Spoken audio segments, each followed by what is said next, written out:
إن الحمد لله نحمده ونستعينه ونستغفره ونعوذ بالله من شرور أنفسنا ومن سيئات أعمالنا من يهده الله فلا مضل له ومن يضلل فلا هادي له واشهد أن لا إله إلا الله وحده لا شريك له واشهد أن محمدا عبده ورسوله أما بعد فأعوذ بالله من الشيطان الرجيم بسم الله الرحمن الرحيم فلما فصل طالوت بالجنود قال إن الله مبتليكم بنهر فمن شرب منه فليس مني ومن لم يطعمه فإنه مني إلا من اغترف غرفة بيده فشربوا منه إلا قليلا منهم فلما جاوزه هو والذين آمنوا معه قالوا لا طاقة لنا اليوم بجالوت وجنوده قال الذين يظنون أنهم ملاقوا الله كم من فئة قليلة غلبت فئة كثيرة بإذن الله والله مع الصابرين. داستان مقرر شدن طالوت بالای بنی اسرائیل به حیث قاید یا قماندان جبهه و سرپرستشان بعد از اینکه پیغمبرشان برشان نشانه های از او را بیان کرد، یعنی اون نشانه ها را که از طرف الله تبارک و تعالی برای قیادتش مقرر شده بود برشان بیان کرد، با وصفی که مردم نمیپذیرفتن در ظاهر، خب باز آماده به این شدن که را قماندان بپذیره، چرا که انتخاب الله تبارک و تعالی بود و نشانه های قیادت دو دیده شد. اما طالوت شخصیتی است که میدانه حالت جوش و هوش با هم فرق کرده، میتونه از اینکه در ظاهر هم مورد انتقاد قرار گرفته بود، آلی لشکر خود امتحان میکنه که آیا در میدان جنگ و مبارزه یا چی هستن، آماده هستن یا نه. از همون خاطر است این یک قماندان خیلی ورزیده است، قبل از اینکه داخل میدان جنگ شوه لشکر خود مورد امتحان بزرگ قرار میده و این لشکر در این امتحان ناکام میشه بجز از خیلی کم مردم. در کم مردم هم زمانی که روبرو به لشکر میشه در اوجا باز یک تعدادی از یا یک سلسله بزدلی برشان پیدا میشه، اما در بینشان مردمانی بوده که عقیده مستحکم داشته، ایمان راسخ در قلبشان جا گرفته بود، هیچ وقت سر اسباب ظاهری و شان و شوکت ظاهری فریب نمیخوردن، چون ایمانشان به الله تبارک و تعالی قوی بود. میدانستند که اگر ما قدم راسخ تقوا را در این میدان بگذاریم الله نصرت و امداد خدا شامل حال ما میکنه. یقینا واقعات قرآنی در برگیرنده بسیار نکات خیلی مهم برای زندگی ما میباشه، از همون خاطر در این مسئله جنگ و جبهه هم برای ما و شما نکات خیلی مهم ضرور است. در آیات قبلی الله تبارک و تعالی بیان اهلیت یک قائد اسلامی را بیان کرد که او آدمی باشه که در علم کامل باشه، آدمی باشه که الله او را انتخاب کرده باشه. او الله انتخاب وقتی میکنه که یک انسان وظیفه میدی و خود قبول نمیکنه، لیکن مردم او را وادار میسازه که این وظیفه را پیش ببره، او مردم به این خاطر همگی وادار میسازه که او اهلیت از او را داره. یکی مقرر کردن یک شخص است، یک شخص که کسی را مقرر میکنه در اونجا لحاظای دیگه حتما مراعات میشه، یا اقربا پروری، یا است که دوستی است، یا است که یک نقطه دیگر در نظر می باشه. اما زمانی که همگی مردم یک کسی را انتخاب برای یک وظیفه میکنه، معلوم میشه که در پیش کل مردم اهلیت و شخصیت نمی وظیفه را همون شخص داره. الله تبارک و تعالی انتخاب کرده بود بعد از آن صفاتی که برای یک پادشاه و قائد بکار بود او را بیان کرد. دو وصف خیلی مهم برای یک قائد ضرورت بود. یکی علم، مراد از علم در اینجا معلومات کافی در تمام موارد است، خصوصا اون مواردی که ضرورت برش وجود داره، یعنی مواردی که ضرورت وجود داره در اون موارد باید علم داشته باشه. یک قماندان جنگی باید مسائل جبهه را، روحیه افراد خود، انگیزی جهاد و همچنان نتیجه پیروزی را، آداب مبارزه را مکمل یاد داشته باشه. امیر به نام علم یاد میکنه. هر کس در امو شق خود باید امو معلومات کافی را داشته باشه و همچنان سالم بودن جسم ایام خیلی زیاد رول داره برای پیشبرد وظیفه. از او خاطر الله تبارک و تعالی برای طالوت امو صفتای را داده بود که یقینا نماینگر اهلیتش بود. از او خاطر مردم هم با وصفی که انتقاد ظاهری داشتن، ولی هرگاه که علاماتی که از جانب الله تعیین شده بود برشان واضح شد دیگه زبان انتقاد بند کردن. در زیر قیادت طالوت جمع شدن، لشکر خیلی قوی است. در بعضی روایات میاد که 70,000 نفر جمع شده بود و کلگی به جوش جمع شده بود، به خاطر که خانه ها در زیر اسارت مردم بود، اولادشان در زیر اسارت مردم بود. لیکن طالوت از هوش کار میگیره، از درایت کار میگیره. الله داستان از این را بیان میکنه. حالی هم موتور است، در میدان مقابله باید مردمای خیلی امتحان دادگی باشه، مردمانی باشه که وا سختی و تکلیف مشقت و رنج زیاد کشیده باشه. اینطور نشوه که نازدانه باشه، نازپرور باشه، مثل گیاهایی که همیشه در لب جوی می باشه، اگر یک آب در یک روز قطع شوه با سبا روز تاب مقاومت آفتاب و حرارت آفتاب نداره. این باید درختی باشه که در دشتا رویده باشه و ایج آب ندیده باشه. اگر آب برش برسه خو بیخی زیاد او تنومند میشه، قوت و انرژی میگیره. از همون خاطر است که این قایت چطور یک امتحان بزرگ بالای همی لشکری خود میکنه و چقدر مردم در اینجا میمانه. الله میفرماید فلما فصل طالوت بالجنود، هرگاه که جدا شد طالوت به امرای لشکری خود، قال گفت طالوت ان الله مبتلیکم بنهر، یقینا الله تبارک و تعالی شما را امتحان میکنه بنهر، به یک جوی. لشکر سفر خیلی زیاد کرده بود در دشت و بیابانی که حرارت آفتاب خیلی زیاد بوده، لشکرها زیاد بود و خیلی آفتاب زده بودن، آنقدر نیاز به آب داشتن که هیچ پرسان نکو. طالوت هم میفهمید که آلی جوی آب میه، نهر آب میه، آلی معلوم شود که مردم چقدر آماده جهاد هستند، جنگ هستند. چرا یک مرتبه خود در اونجا گفته بود کسایی که کار و روزگار داره او مردم هم قطع ما باید یک جای نشوه، یعنی کسی که در زندگی خود نیمکاره ها باقی مانده او طور مردم باید در میدان جهاد نروه. یک امتحان در اونجا بود، از همون خاطر یک تعداد مردم اونجا هم شرکت در جهاد نکردن. همین تعداد که آمده بود، چون طالوت میفهمید که خو در ظاهر سرمه انتقاد میکرد، قیادت مرا قبول نداشتن، آیا فرمان و امر مرا در عین میدان جهاد که در اونجا فداکاری نفس است یا امر مرا قبول داره یا نه. از همون خاطر قبل از اینکه در میدان جهاد برسه یار امتحان میکنه. امتحانم به نوشیدن آب است. بعد از اینکه ضرورت به نوشیدن آب خیلی زیاد داره، اول خو میگه که کسی باید از این ننوشه. کسانی قطما در جهاد همراهی و شرکت میکنه که حجاب ننوشه. اگر می نوشم از یک پرخم یعنی از یک غرفه زیاد ننوشه. این امتحان خیلی بزرگ بود و مردمایی که همیشه خیلی زیاد نازیده بودن، اینطور تکلیف و مشقت نکشیده بودن، دیگه تاب مقاومت در اینجا نداشت. مثل که ما شما رمضان می باشه در وقت شام خوب میفهمیم که اگه آب زیاد بخوریم از نانم میمانیم، سبب تکلیف هم بر ما میشه، لیکن اموجا خود اداره کردن نمیتونیم. اونجا همونطور یک تعداد مردم خود اداره کردن نتونست. از 70,000 لشکر 313 نفر باقی ماند دیگه مکمل آب خوردن. از همون خاطر طالوت دیگه به خاطری که معلوم شود که خود لشکر جمع شدگی از هر قسم مردم است، آیا در میدان جهاد کی مقابله کرده میتونه نمیتونه، میدانه که باید در این مواقف کسانی موجود باشه که وا از خون خود تیر باشه، نفس خود قربان بکنه. از لشکر زیاد کرده 4 نفر خیلی پخته، این خیلی مهم است. یعنی کیفیت معتبر است، کمیت معتبر نیست.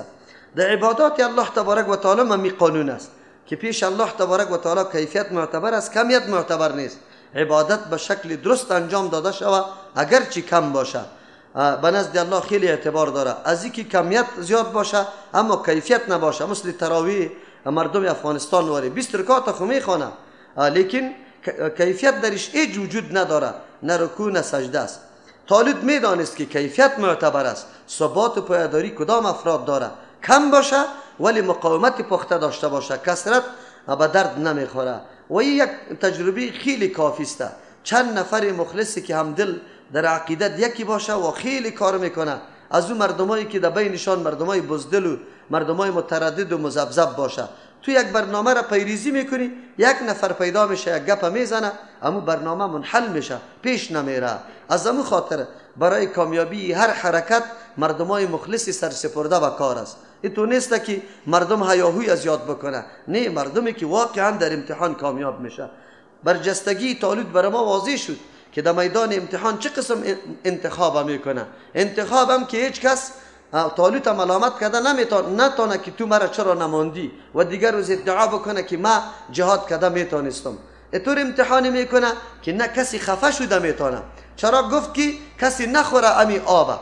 چرا اینجا تو تاب مقاومت یک آب نداری، یعنی تو نفس خدا پایمال کرده نمیتونی. آیا در میدان جهاد نفس خدا قربان مرمی و تیر و شمشیر کرده میتونی؟ این خیلی دور گپ است. یقینا کسی که رهبریت یک گروه طایفه را میکنه باید امی قسم قیادت داشته باشه، معلومات داشته باشه. در مورد افراد خود باید همیشه امتحانات بکنه، چرا که برش واضح شود که آیا این آدم چقدر پخته شده، چقدر استعدادش قوی شده، چقدر دیگه در راه دعوت پخته شده یا نشده.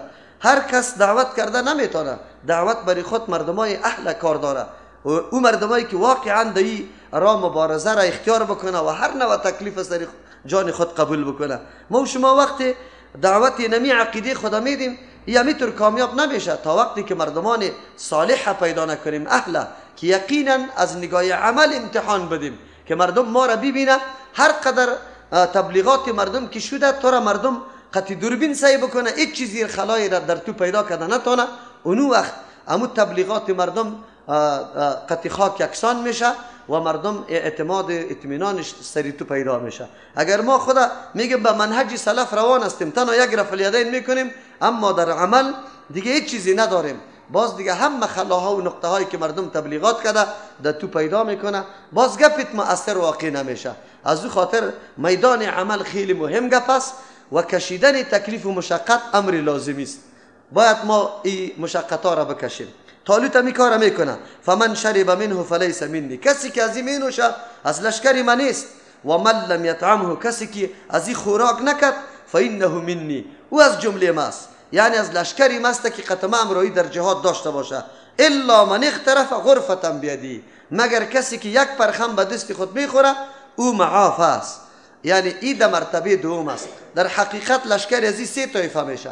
او مردمایی که خب سیراب میخوره او در لشکر طالوت قطعا داخل نیست. اما دو طایفه دیگه که یک طایفه که خیلی ثابت قدم مردم است که پشت سرم از لشکر طالوت معلوم میشه که دو طایفه جور میشه.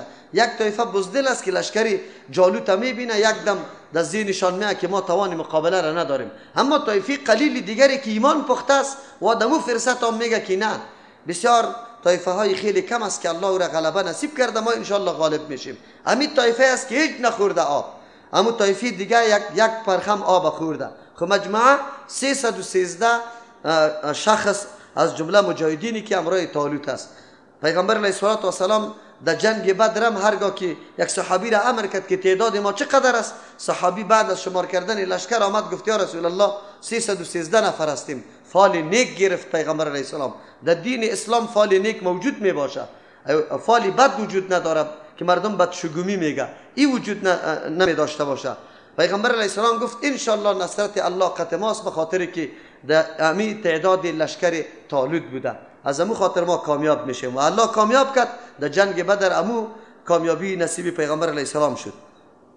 قرآن میگه فشربوا منه الا قلیلا منهم، نوشید از زمین نهر از زمین آب مگر خیلی کم از زمین لشکر، او کم فقط 313 نفر بود. فلما جاوزه، این اول امتحان بود که مرحله را تیر کرد. مرحله دوم امتحان رویارویی است. انسان در میدان جنگ که مقابل دشمن خود واقع میشه اونجا میبینی که ساز باز دشمن چقدر قوی است، شان و شوکت یزود در کدام مرحله است. اما اینجا تاب مقاومت در مقابل اینمی اسباب ظاهری چی داره؟ تو در اسباب ظاهری چیزی هم نداری، حالی چطور میتونی در میدان مقاومت اختیار بکنی؟ ما پیش گفته بودم که بزرگترین اسلحه برای مؤمن عقیده و ایمان کامل است. زمانی که ایمان و عقیده کامل موجود باشه، چون او الله را شناخته و میفهمه که تاثیر در اسباب الله میندازه. اسباب مؤثر نیست، مؤثر الله تبارک و تعالی است. شمشیرها زیاد باشه لیکن الله که وقتی او را کارگر نسازه کارگر نمیشه. همین قسم اسلحه زیاد است خو الله کارگر نمیسازه. طیاره ها خیلی زیاد است لیکن بمش در سر خود میخوره، سر مجاهدین نمیخوره. فیرش سر خود میخوره، در مجاهدین نمیخوره، بسیار نفر کم میباشه. الحمدلله این تجربه به جهان ثابت شده که مؤمنات در هر مرحله جنگی مقاومت داره و کامیاب است، ولو که تعدادشان خیلی کم است، ولو که اسباب ظاهریشان هیچ وجود نداره. امروز در دنیای اسلام مسلمان ها هیچ چیز از نگاه اسباب ظاهری نداره، اما مقاومت کردن. جهان از پیشش لرزه داره. بیچاره این ممالک خود اعلا کرده در اینجا آمده که ما مبارزه داریم. اینقدر حراس داره که حتی در منطقه خود جنگ نمیتونه. چرا؟ مسلمان ها چی داره؟ این چیزی هم نداره. کدام مملکت یک پاکستان بم اتم داره، دیگه یک مملکت اسلامی لا اقل بم اتم هم نداره. اما دنیا چرا اینقدر حراسان است؟ و میفهمه که این مردم ها اگر واقعا به مفهوم واقعی دین خود آشنا شوند، قرآن و حدیث در این جامعه پس حاکمیت پیدا بکنه، باز ما به هیچ وجه تاب مقاومت نداریم.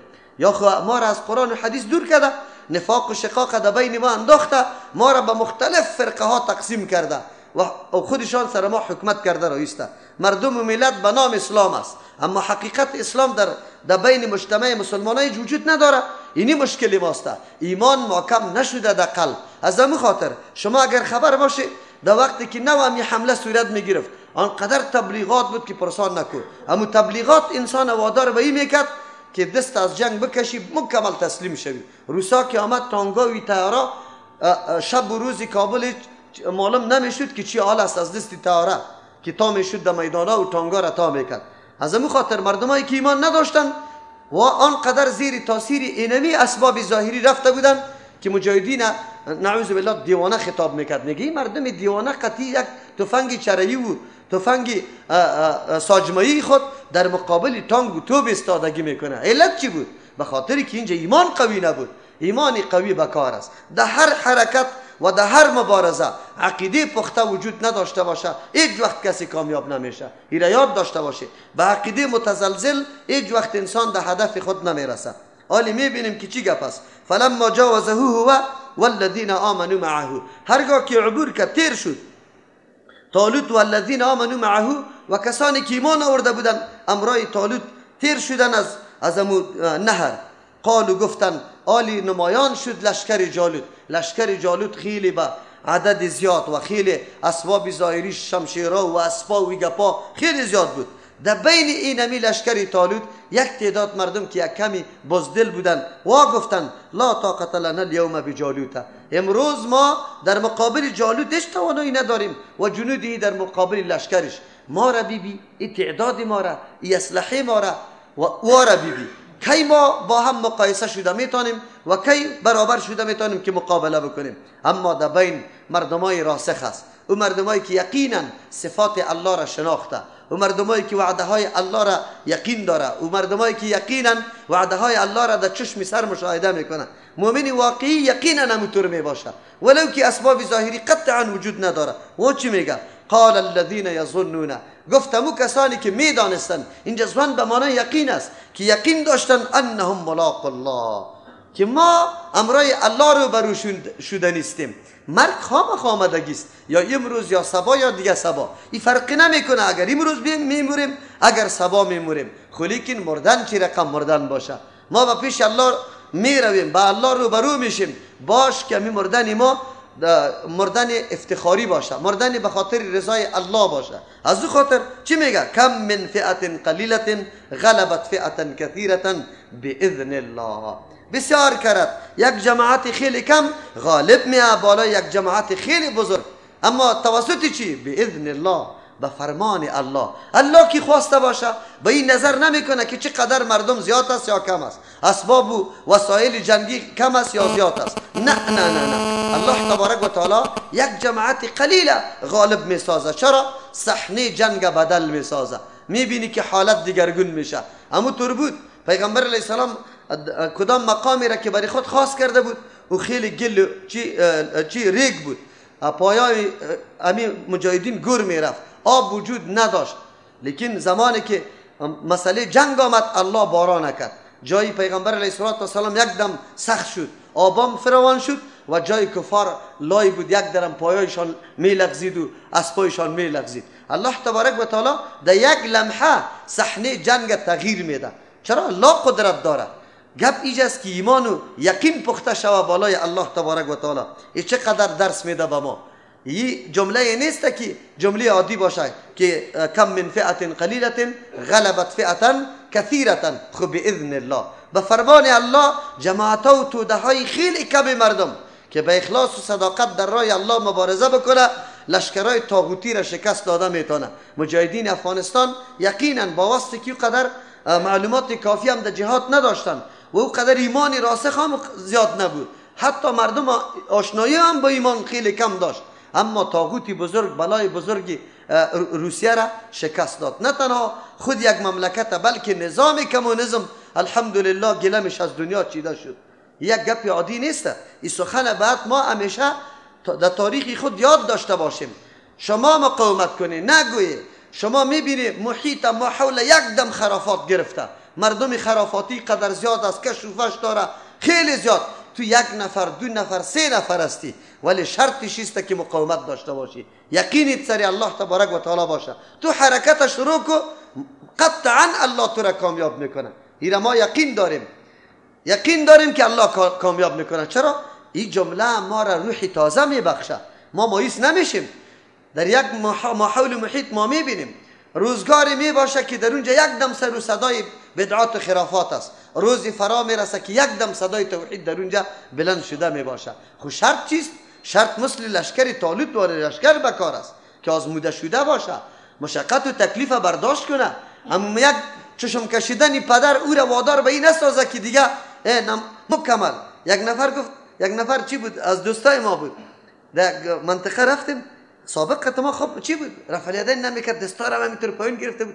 گفتم چرا اینطور شده یا مردکه؟ والا میگه پدرم مرا گفت که اگه دیگه اینطور کار کردی از خانه میکش. خوب امی قدر گپ وادار به این شده که تو به این گپ تسلیم شدی؟ آلی گپ پدر در مقابل سنت رسول الله صلی الله علیه وسلم اهمیتی داره. لا طاعت لمخلوق فی معصیت الخالق. تو باید مقاومت بکنی، پدر بفهمانی. اگر او فشار میکنه سر تو، پیش رویش اما قسم بکنی که اینجا خب پدرت وجود نداره، خیر است، اما پیش رویش هم یک ادب است و به خاطر از این کار بکن که آینده او را بفهمانی. وگرنه در شریعت حق نداره پدر که مانع سنت رسول الله صلی الله علیه و سلم بگرده. از همون خاطر داستانا برای ما درس میده. چی درس میده برای ما؟ مقاومت بکنیم، نبینیم که ماحول کلش گنده است. نمیشه والا. اکثر مولوی صاحبای ما به می خاطر میگه والا بدعتا خیلی زیاد است، اول کدام دور کنی. نمیشه. نه، تو از صفر شروع بکن. تو به خاطر رضای الله تبارک و تعالی و ادای مسئولیتت قدم بگذار. ما یقین دارم که سخنی که از دهنت میبره با اخلاص و صداقت الله تبارک و تعالی او را بی ثمر و بی نتیجه نمیگذاره. در آبادی خوب بگذار، در یک بیرانه برو، آواز توحید تا بلند کن. انشالله یک روز میشه که دمو بیرانم نهال توحید ثبت شده باشه. این حتما الله بی اثر نمیگذاره. خب گپ به اخلاص است، گپ به دلسوزی و صداقت است. انبیاء علیهم السلام یک تن می بود و یک دفعه به لشکر نآمده، یک تن پیدا شده، دعوت داده، 2 نفر، 3 نفر، 4 نفر مرکز جور کرده، بعد از او مقابله و جهاد کرده، بعد از او امو ساحره از لوث تمامی بدبختی ها پاک کرده. شما یک دفعه داستان سیرت رسول الله برای چی خونده میشه؟ سیرت رسول الله همونطور نیست که تاریخ ها را بخوانه. سیرت رسول الله برای زندگی خودت خوانده میشه که چه قسم ما زندگی را پیش ببرم، پیغمبر چه قسم دعوت داد، از کجا شروع کرد، چه قسم شروع کرد، چی مقاومت کرد. تو سیرت باید قدم به قدم همینطور یاد داشته باشی و مبارزه کرده بری. الحمدلله فضل الله سبحانه و تعالی است. بسیار دوستا همینطور است. اول تنها خودش بوده، بعد از او کم کم کار کرده، فامیل ساخته، بعد از او قارب خود ساخته، بعد از او بسته قومی خود دعوت داده. این بالکل آدم باید یقین داشته باشه. قرآن امیم مایوسی را از دل آدم دور میکنه. هیچ وقت نگویی که نی جور نمیشه. تو فقط به خاطر رضای الله کار کرده برو، دلسوز باش، خود کلان نتراش. شیطان تو را نعوذ بالله در سرحد تکبر نرسانه که تنها خود جنتی میگی دیگر را کلش جهنمی فکر کنی. نه، به کمال دلسوزی. اما حالتی که سابق تو داشتی، مردم دمو حالت فکر بکن که چی حالت بود. اگر کسی دمو موقع بری تو دعوت میداد، تو قطی شپیلاق وار میکردی، قطی سنگ وار میکردی. اما الله سرت رحم کرده. آل امینمی قسم در پیش مردم به خاطر دعوت دین، ولو که چاپلوسی میشه تو چاپلوسی بکن، خدا بسیار کم بزن، خیر است. اما غیرتی تا همینجا پایین بیاد. شیطان خود را میگه که تو خود دعوت میدی، حالی که قبول نمیکنه، بلا در سرش عذاب الله بیا یا را تیکه تیکه کنه. نه، تو باید شیوه پیغمبر علیه السلام در پیش بگیری. الله مهدی قومی فانهم لا يعلمون گفته بری، دعام برش بکو، دعوتم بکو، ما یقین داریم که بی نتیجه نمیمانه. والله مع الصابرین. امداد الله امرای کیست؟ این گپی من نیست، گپی الله تبارک و تعالی است. امداد الله امرای صابرین است. معیت الله، معیت هم یک صفت الله است. چی رقم؟ امو رقم که لایق شان کیست؟ الله. تنهایی تو رم نمیگیم که نصرت الله است، نه، تنها نصرت نمی باشه، الله قطعی توست. سخنی که میگی الله برابر میکنه. هیچ چیز علم نام نداری، خب به خاطر رضای الله که سخن میگی، الله همون طور دلیل ده ذهنت پرتافته روستی. آدمی عامی میباشی اینطور دلیل میگی که یک ملا گفته نمیتونه. چرا؟ الله قطعت است. سخن میگی الله برات جور میکنه، مقاومت الله برات توفیق میده. اینمی قسم هیچ کس در مقابل استادگی کردن نمیتونه. ولما برزوا لجالوت و جنوده، هرگاه که ظاهر شدن برای در مقابل جالوت و جنوده، در مقابل لشکرش، چی بکنه؟ قرآن درس میده برای انسان. حالی تو اسباب ظاهری نداری، وسایلی که تو سرش اتکا میکنی موجود نیستن. کدام وسیله خیلی مهم است. یک وسیله مؤمن داره، او وسیله کدام وسیله است؟ دعا، التجا به الله تبارک و تعالی. از همون خاطر در هر موقعی که دعوت میدی اول دعا را طلب کن از الله. درسی که